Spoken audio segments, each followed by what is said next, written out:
నేను కొణిదెల పవన్ కళ్యాణ్ అనే నేను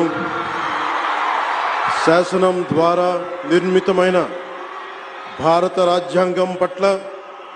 నిజమైన విశ్వాసం విధేయత చూపుతానని భారతదేశ సార్వభౌమాధికారాన్ని